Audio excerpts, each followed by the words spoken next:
Hi everybody, today I'm going to show you how to set your Series 7 Apple Watch onto theater mode. So you're going to swipe up from the bottom till you see these two faces.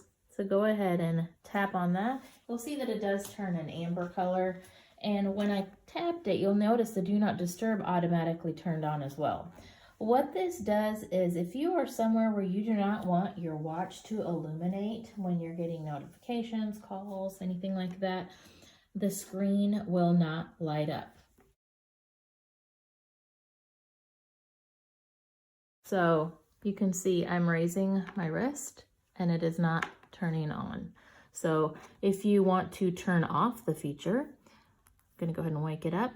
Go ahead and just swipe up, tap those two faces again, and theater mode is now off. Another thing I wanted to show you, when I have theater mode on, and if I want the screen to go away, I can go ahead and cover my hand over it for a few seconds,